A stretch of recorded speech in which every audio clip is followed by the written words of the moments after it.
Welcome to The Debate. Today, we're diving deep into Peter Joseph's really provocative critique of modern society. It's a call for fundamental change that demands we ask a crucial question. Do we have to scrap capitalism entirely to get genuine systemic change? Or, can we make meaningful progress with profound reforms within the system we actually have? I'll be arguing that Joseph's analysis points pretty strongly towards the abolition of capitalism as the only true path. And I'll be taking the other side. I'll be questioning whether abolition is truly the only way, or maybe even the most viable way forward for addressing the massive, and let's face it, undeniable issues Joseph so eloquently puts on the table. Right. So Peter Joseph's work offers a critical diagnosis of our contemporary world, and it's quite stark, really. He uses this striking analogy, suggesting that society functions much like a human body. But its systems of governance, particularly, contemporary democracy, are profoundly failing to coordinate for the well-being of all its parts. He describes this as a systemic dysfunction leading to, widespread social and ecological distress. Now, to tackle this, he proposes what he calls an integral project and a white paper, essentially a detailed open source blueprint for designing and understanding social systems. A core component of this is recursive democracy, which he envisions as a continuously self-correcting and highly participatory model for improving governance. Now, Joseph makes a compelling, if maybe somewhat unsettling, argument about activism. He contends that despite often noble intentions, activism frequently operates as a luxury for many, simply because a sheer struggle for survival under current economic conditions, it consumes most people's time and energy. But he goes further than that. He posits that activism is compromised by what he terms the activist industrial complex. This is a powerful idea, suggesting that because activist groups often rely on funding, whether from grants, donations, or even corporate sponsorships, their financial survival actually dictates and limits independent, truly radical critiques. Right? This dynamic, he argues, forces activists to focus on safe issues rather than challenging the system's fundamental roots. Joseph then identifies three main failures of democracy. First, a severe lack of sustainability in policymaking, where long-term ecological and social well-being are consistently sacrificed for short-term gains. Second, a demonstrable disconnection from public will, especially evident in places like the U.S., where policy often diverges significantly from what citizens actually want. And third, its susceptibility to populist distractions, where public opinion is easily manipulated through propaganda rather than reflecting genuine needs. These, he argues, are not superficial issues, but rather deeper structural flaws. And from this really incisive analysis, Joseph concludes that slogans like "change the system" are ultimately empty without understanding that abolishing capitalism is the only genuine path to systemic change, given the existing system's inherent limitations and its frankly proven capacity to co-opt and dilute reform efforts. He sees any attempt at reform within the current framework as simply, a band-aid on a fundamentally broken limb. Okay. I absolutely agree with the gravity of Joseph's observations regarding, the failures of democracy and the profound challenges faced by activism. His insights into issues like the activist industrial complex, prioritizing financial survival, and thereby limiting the scope of debate certainly highlight significant, undeniable problems. No question there. However, I come at this from a slightly different perspective. These issues, while severe, might be interpreted not as an inherent unfixable flaw of capitalism itself that unequivocally demands its abolition, but rather as profound challenges within existing systems that, theoretically at least, can be addressed through rigorous and transformative reform. It's interesting. Joseph himself notes that money and business interests actively distort democracy, but then, perhaps a bit too quickly, sets that specific issue aside to focus on other structural problems. I would argue, pretty forcefully actually, that addressing those distortions through robust regulation, establishing truly ethical frameworks, and fostering genuine democratic empowerment, making our democratic institutions far more responsive and accountable, could lead to genuine, far-reaching systemic change without needing to abolish capitalism entirely. Therefore, I'm simply not convinced that abolishing capitalism is the only genuine path forward. I believe that deep, structural reforms focus squarely on achieving true sustainability, strengthening public will through maybe more direct mechanisms, and effectively counteracting populist distractions could still lead to significant, truly transformative progress within a, let's say, re-engineered economic framework. It's more about reshaping the incentives and power structures, perhaps, not necessarily dismantling the entire economic engine. But my friend, Joseph's core argument so far is remarkably unambiguous on this point. He explicitly states, and I quote, "Abolishing capitalism is the only genuine path to systemic change." He goes further, emphasizing that without a deep literacy in systemic design, and by that he means a clear understanding of how systems are fundamentally structured, how they're interconnected, and how they perpetuate themselves, activism risks becoming merely another form of conformity. It's essentially, working within the very boundaries it claims to oppose. The activist industrial complex serves as his primary and frankly quite stinging illustration of this dilemma. It demonstrates how the imperative of financial survival compels activism to limit itself to safe critiques, thereby effectively excluding truly radical solutions like the abolition of capitalism from mainstream discourse. This dynamic, he argues, paralyzes real progress and normalizes a narrow debate, perpetually preventing a challenge to the fundamental root cause, which he identifies squarely as market economics. The system, in his view, is designed to perpetuate itself, making fundamental change from within a true transformative shift, basically an impossibility. It's a self-correcting system for its own perpetuation, not necessarily for genuine human or ecological well-being.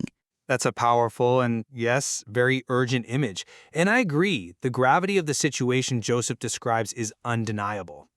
But I wonder if we might be interpreting the nature of that system and therefore the solution slightly differently.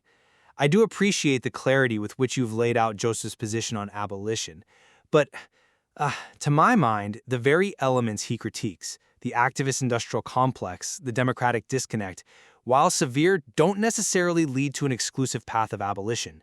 While directly challenging the root, as you put it, market economics, is undoubtedly crucial, does it automatically mean abolition is the sole or even necessary endpoint?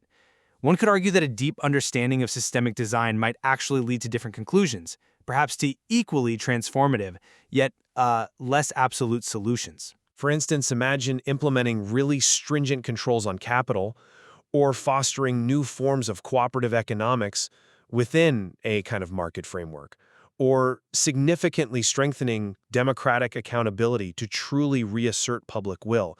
These are profound changes, absolutely. And they move far beyond superficial reforms, but they aren't necessarily abolition. They represent a fundamental re-engineering of capitalism, perhaps, rather than its complete eradication. And it's vital to remember that Joseph himself, when he lays the foundation for recursive democracy, positions it as a more adaptive and participatory model of governance. This recursive democracy, well, in theory, it might be a model for a different kind of capitalism, one that's far more equitable and ecologically sound, rather than its complete abolition.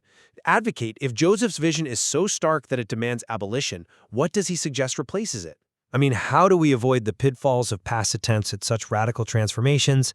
Is there truly no middle ground that achieves the same goals?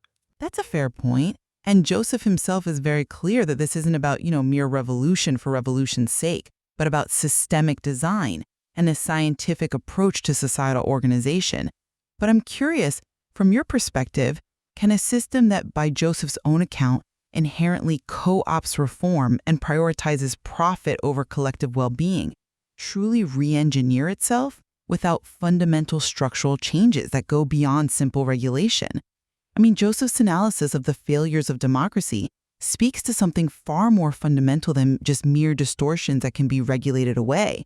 He's clear that contemporary democratic systems suffer from fundamental rather than superficial failures, and these are deeply intertwined with the economic structure. He outlines 3 key issues. First, a profound lack of sustainability, where policies consistently fail to prioritize ecological or social survival.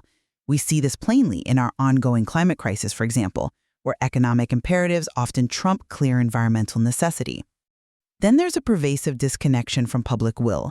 As research, consistently shows government policy rarely reflects the desires of ordinary citizens, particularly in the US, on issues ranging from healthcare to gun control. And finally, there's a susceptibility to populist distractions, where any alignment with public opinion is often due to manipulated fears or prejudices, reflecting propaganda rather than genuine needs, as we've seen repeatedly in election cycles. He uses that powerful metaphor of a burning house to emphasize that focusing on private success while society collapses around us is fundamentally misguided. Complete overhaul, rather than just, reforms. The system cannot be fixed because its very design, its operating logic, is the problem, making abolition, in his view, the only truly honest answer. Right, that burning house metaphor is indeed powerful, very urgent, and I agree the gravity of the situation Joseph describes is undeniable, and his critique of how our current systems often fail to serve the collective good is extremely sharp, no argument there.